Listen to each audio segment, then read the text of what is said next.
Been in a bad mood all day, man. Got in a fight with this girl the other day. Do you ever meet somebody like within like the first couple of minutes of them meeting you, they feel like they can like sum you up? Just like, you know what your problem is? You know, you just have like the urge just to take their head and just mush it into whatever they're eating, you know? You ever have crazy thoughts like that? Can you relate on any level? You never have like urges? You ever drive down the street and see like 30 people up on the sidewalk and you just think, right? You don't do it, you just think it. That's what separates the psychos from the functioning psychos. Yeah, psychos, they just do it. All right, that's a good idea. They get the wipers going, they make a day out of it, right? But a rational person, you like think it through. You start going, man, if I just leave my hand right here, nobody knows who I am. I move it 2 degrees over here, I'm on the cover of Newsweek.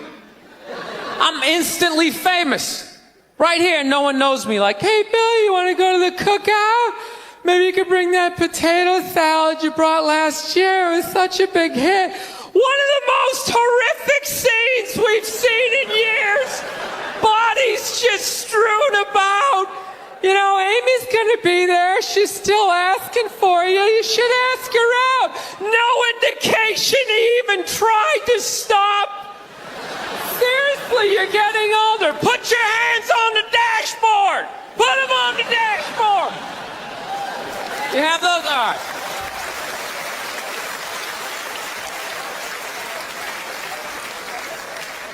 No, I have that stuff all the time. I do. My girl took me to a street fair recently, right? You guys have street fairs out here? You know, they close off the block, there's like shawarma, there's like stuff made out of buttons, right? People with no teeth are making keychains, right? It's a typical girlfriend idea. It sucks and it's gonna take all Saturday, right? She's all excited. She's like swinging my arm. Oh my God, this is gonna be great. I'm like praying for lightning. Maybe some like scaffolding to fall down on me, you know?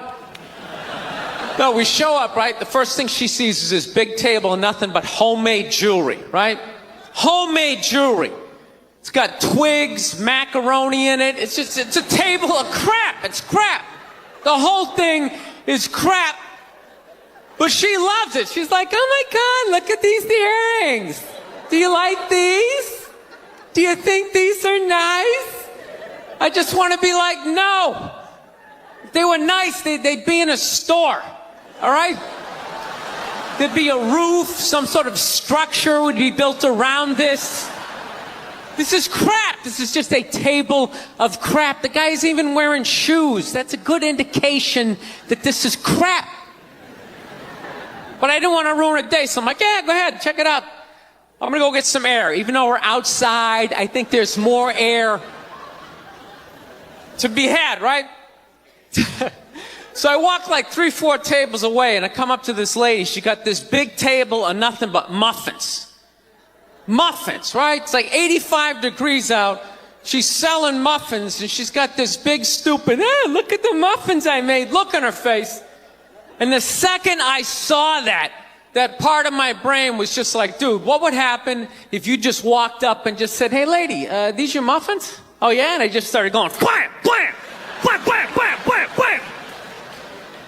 Like, how many of these muffins could I mush before anybody did anything?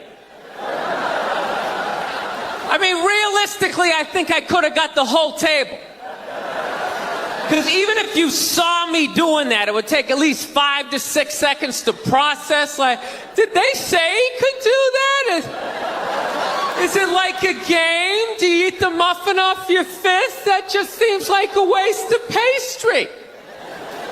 You know, there's no security at a street fair. There's no bouncer staying there. He's mushing the muffins. Okay, I'm on it. Sir, we're going to have to ask you to leave. And they just choke me out. So I just started thinking of the horrified look on this lady's face as I started slamming these muffins.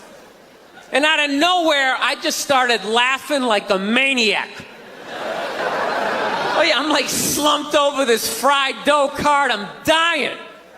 My girl looks at me. She's like, what the hell are you laughing at? And like an idiot, I actually tried to explain this screwed up thought to her. I swear to God, I'm just sitting there like, I was just thinking, what if I started punching the muffins? You know what I mean? I just started punching them. She's just looking at me like, why do I go out with you? Dude, but I swear to God, if I never broke eye contact the second I started hitting those muffins, that lady, she wouldn't even been able to call for help. I would have been in her head. She'd be like, did I go to high school with this guy? Why would you do that? Muffins are a happy food. I don't understand this. No, I gotta learn to let stuff go. I do, I got issues. I do. My neighbor got her dog fixed. Got this dog neutered, brand new dog, puppy. Got the thing neutered, and I'm like, what the hell did you do that for? She's like, well, you know, if I didn't do that, he was gonna hook up with another dog, then they're gonna make more dogs, and what are we gonna do with all these dogs? It's like, why don't you just let them go? They're animals, they'll be fine. I think that's what every city needs, just a nice pack of wild dogs just running down the street. It'd help with the obesity problem. Just chase people to the cars after they eat some big meal, you know? Just a nice pack of Rottweiler just running down the street. Listen, I'm out of time. You guys were awesome. Thank you so much. Have a good night. Thank you. Thank you. Thank you very much. How are you? How's it going? Yes. Nice to be here on such a fun week. I know. I don't want to hear it. I don't watch politics. So, we're going to keep it light. All right? Here we go. All right. Well, I just got over the flu, which is fantastic. You know what I mean? Had it last month. Whenever you have the flu, or like COVID, you know, you always lay in bed and you try to like figure out who gave it to you. You know, just going through this Rolodex of people that coughed on you, sniffled near you, walked by an Asian or something. You try to fight it. You like, they say on the internet, that's where all the disease comes from. I know who gave it to me. I sat next to a shoeless cowboy on an airplane. Guy had no socks or shoes on the whole flight. The whole flight, I'm sitting there looking at his dirty Jesus feet.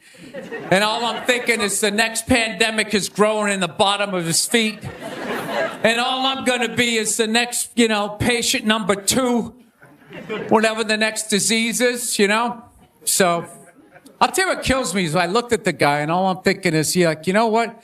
God made that guy. You know, and he keeps making that guy. Like one mouth-breathing moron after another. Yet we still go to church on Sunday, and what do? We praise him. When is the constructive criticism coming? Like, dude, when's the last time you made a Gandhi? Somebody empathetic, you know? So, my problem is I didn't get the flu shot, you know? I'm old school. I kind of still do the vaccine thing, you know? I know, some people like it, some people don't, you know? I don't know. It's a weird thing, though. If you get it, what do? You side with the evil pharmaceutical companies. You know, if you don't, then you're aligned with people who don't wear shoes on an airplane. All right, let's get to what you all want to talk about. All right, ladies, you're 0-2 against this guy. 0-2. All right, but you learn more from your losses than your wins. So, let's get into the game tape. All right, ladies, enough with the pantsuit. Okay, it's not working. Stop trying to have respect for yourselves. You don't win the office. Like on policy, you know? You gotta whore it up a little. I'm not saying go full Hooters, but find the happy medium between Applebee's and your dad didn't stick around. All right? You all know how to get a free drink. Okay? And I know a lot of ugly women, feminists, don't want to hear this message. But just tease them a little bit. Make a farmer feel like he's got a shot. Swing a state over a little bit. I'll be honest with you, I am so psyched that this stupid election is finally over. Took forever. Yeah. Everybody knew who they were voting for 4 years ago. And then they just drag you through a year and a half of this stuff. Who was sitting there watching the debate, still not decided? Two of the most polar opposite people ever. It's all right, let's see. What does the orange bigot have to say? How about the real estate agent that speaks through her nose? Oh, there's a point. This is so difficult. It's like they overlap. I just can't make up my mind. I'll be honest with you. I can't believe Trump didn't win this thing 4 months ago.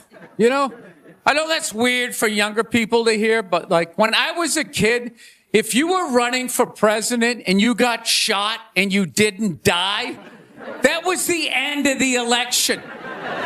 There was nothing you could say, right? Everybody would just be like, this guy's the man. He is the king.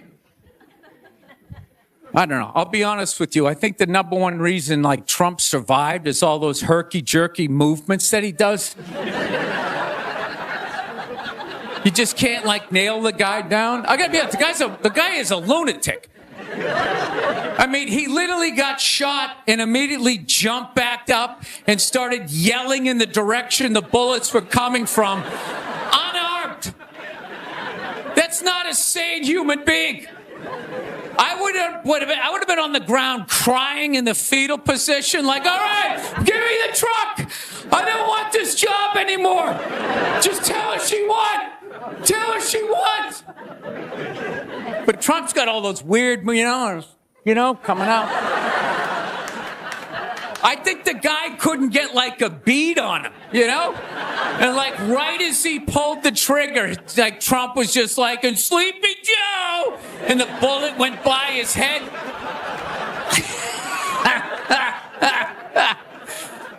My favorite part of the campaign, though, was when Trump went to McDonald's.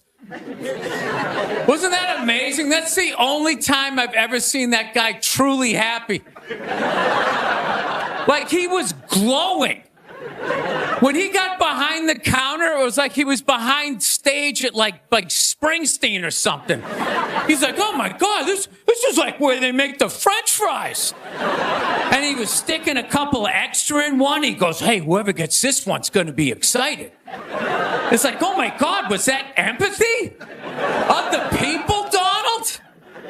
It's when the Grinch came down the hill, bringing the toys back, and his heart got a little bigger.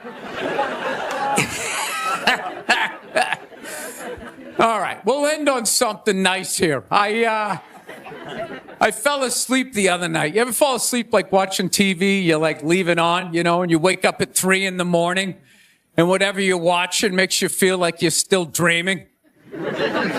Yeah, I woke up at 3 a.m. I swear to God, Shaquille O'Neal was selling me printer ink. Standing there 7 feet tall. Hi, I'm Shaquille O'Neal. Are you paying too much money for your printer ink? Every day, people come up to me and they say, I'm paying too much money for my printer. He's holding a printer. It's the size of a cell phone. People come up to me. I'm paying too much money. And I'm well, I have the solution. Dude, is there no end to that guy's credibility? I thought when he was selling Buicks, that was the end of it. It's laying in that little car, the mid-sized Buick Century. This is the most comfortable car I have ever been in. He's got one foot out one window, the other foot out the other. If I was regular size, this is the car I would buy. It blows my mind. Doesn't he even have $1 billion at this point? It's like, why are you still working? Take a weekend off, you 9-foot whore. Give somebody else a chance. All right, that's it. We got a great show. Stick around. McGee will be here. We'll see you in a minute. Thank you, thank you. McDonald's exists for two reasons, okay? It's for drunk people and it's for children, all right? That's what this thing is. You know, you're in your car, your kids won't shut the hell up, you go to the drive-thru. You go to the drive-thru, you get a couple of poison burgers, you throw it down their throats, their little systems can't handle it. They start nodding off. And you're up front, you're bigger, you can handle a bigger dose of poison, you know what I mean? Pop in your Def Leppard cassette, you have a little moment for yourself. Yeah, that's what it's for. It's for your kids, and it's for drunk people. Like, how many times have you driven out to a bar going, I'm just gonna have one, all of a sudden you had like 11, right? And you're hammered, and you're thinking, but you're responsible. You're drunk, but you're responsible. You're like, God damn it, I drove my car here tonight. God damn it, I'm driving it home, all right? I'm not gonna burden this place of business by taking up a parking space in this completely empty parking lot for the next 6 hours. Now, I am not advocating drinking and driving, but I will tell you, there's nothing better than when all your friends and family know you're hammered. There's nothing better than that walk to the car. It's incredible. Women are screaming, people tearing at your clothes. You feel like you're in the Beatles. Oh my God, no! Stop! And you're like, no autographs. I'm sorry, I have to go. I'll be back. Get him off me. I saw a woman a couple months back, professional soccer player, right? She goes on to ESPN or one of these sports channels, and she starts bitching, going like, I don't understand. How come female athletes don't make as much as male professional athletes? Right? And all of these men had to sit there and act like they didn't know what the answer was. They had to sit there like dumbfounded, like, oh, I don't know. Why is that? That is a conundrum. I have no idea. Literally, I'm sitting at home screaming at the TV because you don't sell any fucking tickets. Nobody is going to women's soccer games. You're playing in a 20,000 seat arena. 1,500 people show up. That's not a good night. The promoter lost his fucking ass on that gig. I'm not saying no professional female athletes, Serena Williams, the women in the UFC, but nobody's watching your fucking sport. And then you're gonna come and you're gonna get mad at fucking men. They keep doing that shit. Why are you yelling at us? It's not our fucking job. It's not my fucking job to give a fuck about women's soccer, okay? I have men's sport to pay attention to. It's your bullshit, right? Dude, look at the WNBA. Dude, nobody in the WNBA got COVID. Nobody. They have been playing in front of 300 to 400 people a night for a quarter of a century. Not to mention, it's a male-subsidized league. We gave you a fucking league. None of you showed up. Where are all the feminists? That place should be packed with feminists. Faces painted, wearing jerseys, flashing their titties. Going fucking nuts like the guys do. In the upper deck with their big beard titties. Am I on the Jumbotron? Am I doing it?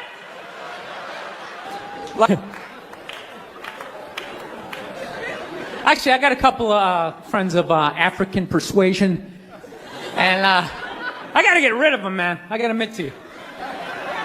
I'm finding I'm spending too much money on clothes hanging out with them. Because I got to, like, fucking try to keep up with their wardrobe. It's like every time they go out, they got all brand new shit on.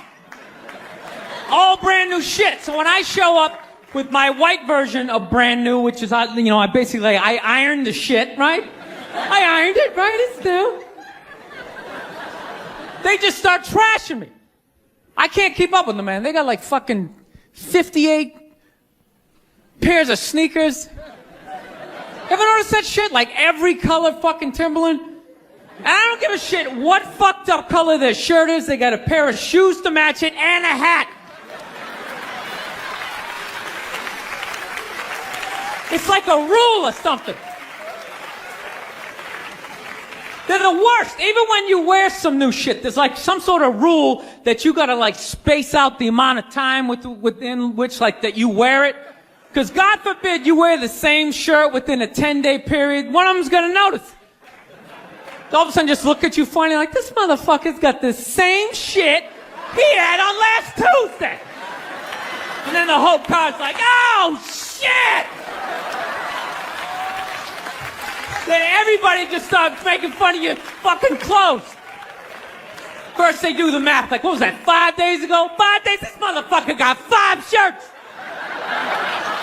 He got 5 shirts! And they start breaking it down. Yo, his first shirt be saying Monday, next shirt be saying Tuesday. Yo, on the weekend, he ain't been wearing no shirt.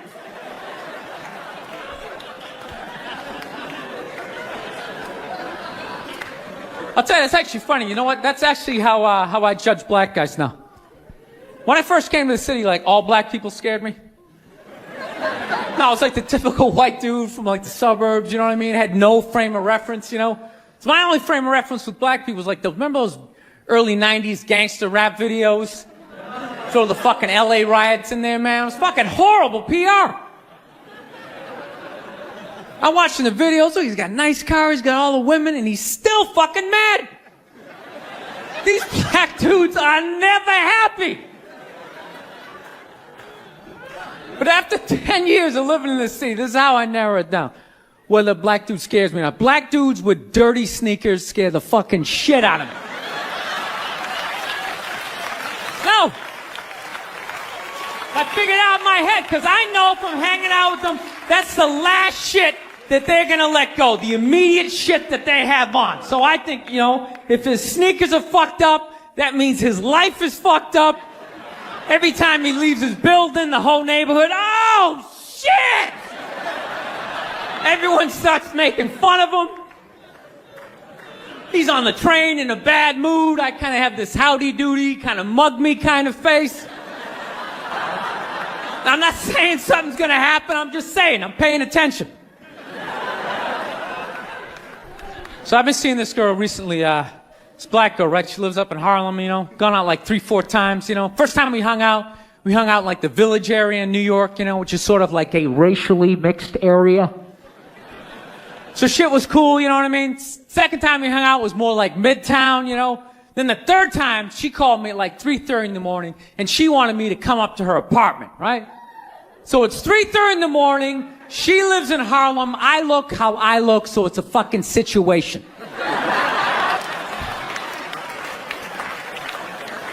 Yeah, because you know the deal, right? Basically, a white dude feels comfortable up to about like 98th, 99th Street, you know what I'm saying? The second the streets start getting into like triple digits, like 100, 101st Street, start getting like a little asthma, like, yeah, fuck, it's starting to get a little high up here.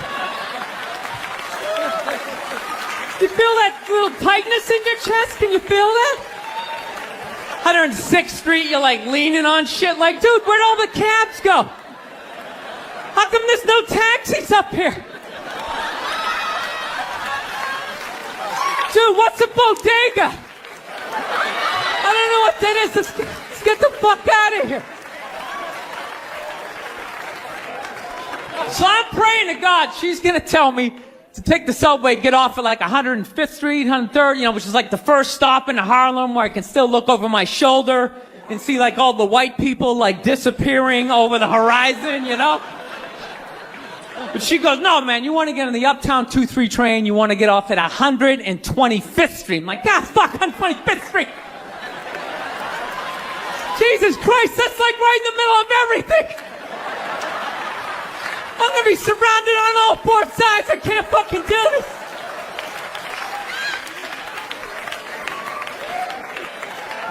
So, at this point, I'm really trying to hide like the bitchy tone that's starting to creep into my voice, you know?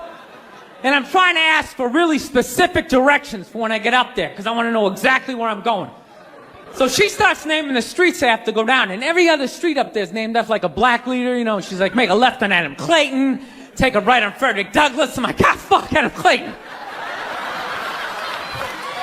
Yo, dude, go on the internet, look up Adam Clayton. Did he kill a bunch of white people during the slave revolt? Dude, I ain't going up there till I know what Adam Clayton said. Fuck this shit. So at this point, I'm really having a battle with myself. Because I'm thinking I can't do this, right? I'm like, I can't do this, but my dick's going, no, come on, man, we can do this, all right? Just relax. Pull yourself together and get on the goddamn train, right? So as always, I listen to my dick. Oh yeah, I get on the train. By the time I get up there, it's like 5 or 4 in the morning, right? I'm staying on like Malcolm X and like Danny Glover or some shit, right? I don't even know where the hell I'm at. When I see the street I want to go up, I want to go up St. Nick. I can literally see her apartment building, but there's like 5 or 6 black dudes standing right on the corner, right where I want to walk by. So I'm like, fuck! I felt like I was on like some reality show at that point, like some sort of like white guy survivor. It was ridiculous. So I'm thinking, I gotta walk right by these guys, right? You know what's funny? I think that they were actually more surprised to see me than I was scared, you know? And I was really, really scared, you know? But I'm also really, really white, you know? Like shockingly Caucasian. You know what I mean? Like if you're not ready for me, I can like surprise you. No, especially if you live up there. You've probably seen a white person for hours, possibly days. So when I show up, it's almost like magical, like a leprechaun came out of nowhere, you know? Felt like I should have like a little pot of gold, like a rainbow behind me. Top of the morning to you, latte. Kind of dance my way past them.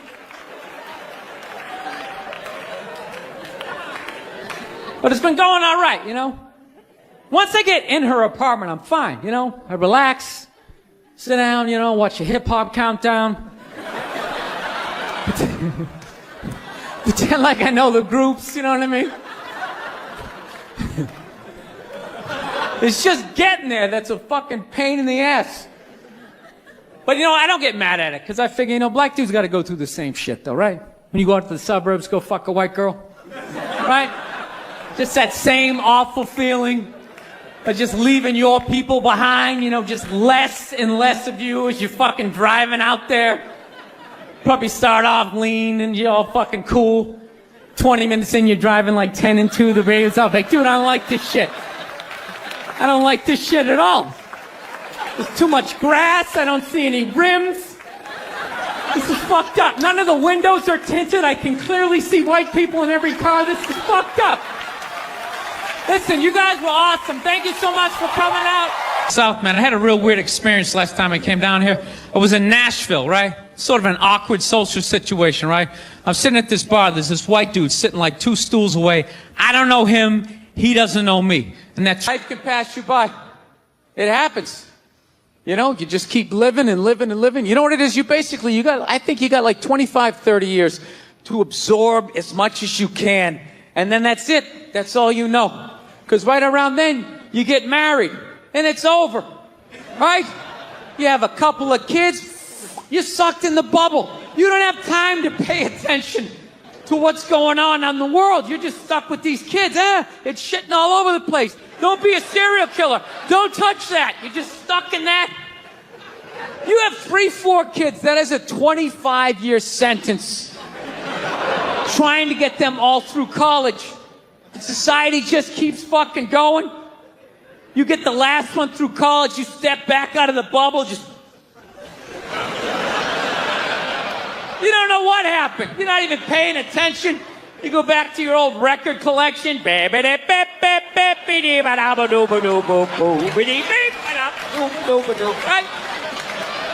Someone sticks a mic in your face, you're gonna get in trouble. Yeah. It's one of the sad things about life. You get old and it passes you by. I feel it passing me by. I'm 46 years old. I don't even have kids, but I can't keep up anymore. Like, I had a college gig coming up, and I was like, man, I gotta figure out what these kids are into, man. I was 24 when a senior was born. I gotta figure out what these dudes are into. So I guess they were into like DJ music or some shit. So I'm like, all right, I'll watch some of this. You know? So I have like a reference or two. I don't want to be that old comic coming to the gig being like, what's up with this Monica Lewinsky? Is this crazy? I mean, this Y2K. I mean, my stylist gonna work? I don't know. So I put this shit on. Dude, I lasted 90 seconds.